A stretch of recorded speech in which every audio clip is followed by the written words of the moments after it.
ನಮಸ್ಕಾರ ಎಲ್ಲರಿಗೂ welcome back. ನಾನು ಮಂಜು, ನೀವು ನೋಡ್ತಿದ್ರಿ ಮಂಜು ಸ್ಟೋರೀಸ್. ಫ್ರೆಂಡ್ಸ್, ನೀವೇನಾದರೂ ಪಕ್ಕ ಬೆಂಗಳೂರು ಬುಲ್ಸ್ ಅಭಿಮಾನಿಗಳಾಗಿದ್ದರೆ ಜೈ ಬೆಂಗಳೂರು ಬುಲ್ಸ್ ಅಂತ ಕಮೆಂಟ್ ಬಾಕ್ಸ್ನಲ್ಲಿ ಕಮೆಂಟ್ ಮಾಡಿ. ಇನ್ನು ಫ್ರೆಂಡ್ಸ್, ನಮ್ಮ ಬೆಂಗಳೂರು ಬುಲ್ಸ್ ತಂಡಕ್ಕೆ ಡೇಂಜರಸ್ ಆಟಗಾರ ಎಂಟ್ರಿ ಕೊಡಲಿದ್ದಾರೆ. ಹಾಗಾದರೆ ಆ ಆಟಗಾರ ಯಾರು ಅಂತ ತಿಳಿಸೋಕ್ಕಿಂತ ಮುಂಚೆ ನೀವೇನಾದರೂ ನಮ್ಮ ಚಾನಲ್ಗೆ ಹೊಸಬ್ರಾಗಿದ್ದರೆ ಈ ಕೂಡಲೇ ಸಬ್ಸ್ಕ್ರೈಬ್ ಮಾಡಿ, ಹಾಗೆ ಪಕ್ಕದಲ್ಲಿರೋ ಬೆಲ್ ಐಕಾನ್ ಪ್ರೆಸ್ ಮಾಡಿ ಆಲನ್ನು ಸೆಲೆಕ್ಟ್ ಮಾಡಿ. ಇನ್ನು ಫ್ರೆಂಡ್ಸ್, ನಮ್ಮ ಬೆಂಗಳೂರು ಬುಲ್ಸ್ ತಂಡಕ್ಕೆ ಎಂಟ್ರಿ ಕೊಡ್ತಾ ಇರುವ ಡೇಂಜರಸ್ ಆಟಗಾರ ಅದು ಬೇರೆ ಯಾರು ಅಲ್ಲ, ಹೊಸ್ದಾಗಿ ಎಂಟ್ರಿ ಕೊಡ್ತಾ ಇಲ್ಲ, ಇವರನ್ನು ರಿಟೈನ್ ಮಾಡೋದು ಫಿಕ್ಸ್ ಆಗಿದೆ ಅಂತ ಹೇಳ್ಬೋದು. ಹೌದು ಫ್ರೆಂಡ್ಸ್, ಅವರೇ ಡೇಂಜರಸ್ ಅಲಿರಿಜಾ ಮಿರ್ಜಿ ಅಂತ ಹೇಳ್ಬೋದು.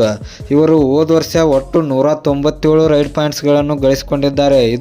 ಇಷ್ಟು ರೈಡ್ ಪಾಯಿಂಟ್ಸ್ಗಳನ್ನು ಗಳಿಸ್ಕೊಳ್ಳೋದು ಸಾಮಾನ್ಯ ಅಲ್ಲ. ಇವರು ನಮ್ಮ ಬೆಂಗಳೂರು ಬುಲ್ಸ್ ತಂಡ ಹೋದ ಸೀಸನಲ್ಲಿ ಕಳಪೆ ಪ್ರದರ್ಶನವನ್ನು ನೀಡಿರ್ಬೋದು, ಆದರೆ ಇವರ ಆಟ ನೋಡಿದರೆ ಬೆಂಕಿಯಾಗಿತ್ತು. ಅದಕ್ಕಾಗಿ ನಮ್ಮ ಬೆಂಗಳೂರು ಬುಲ್ಸ್ ತಂಡ ಇವರನ್ನು ರಿಟೈನ್ ಮಾಡಿಕೊಂಡಿದೆ. ಇದೊಂದು ನಮಗೆ ಖುಷಿ ವಿಚಾರ ಅಂತ ಹೇಳ್ಬೋದು. ಅಲಿರಿಜಾ ಅವರು ಹೋದ ವರ್ಷ ಸ್ಟಾರ್ಟ್ ನೋಡೋದಾದರೆ ಇವರು ಒಟ್ಟು 197 ಪಾಯಿಂಟ್ಸ್ಗಳನ್ನು ಗಳಿಸ್ಕೊಂಡಿದ್ದಾರೆ. ಇದು ಒಳ್ಳೆ 16 ಪಾಯಿಂಟ್ಸ್ಗಳನ್ನು ಬೆಂಗಾಲ್ ವಾರಿಯರ್ಸ್ ಮೇಲೆ ಒಂದೇ ಮ್ಯಾಚ್ನಲ್ಲಿ ಗಳಿಸ್ಕೊಂಡಿದ್ದಾರೆ ಮತ್ತು ಸೂಪರ್ 10ಗಳು 13 ಇದೆ. ಇವರ ಎವರೇಜ್ ಎಲ್ಲ ಮ್ಯಾಚ್ಗೂ ಎವರೇಜ್ ಇರೋದು 9.85 ಇದೆ. ಅಂದರೆ ಇದು ಎಲ್ಲ ಸೂಪರ್ ರೈಡರ್ ಇರುವ ಎಲ್ಲ ಅರ್ಹತೆ ಅಲಿರಿಜಾಗೆ ಇದೆ. ಅಂದರೆ ಇವರು ಡೇಂಜರಸ್ ರೈಡರ್.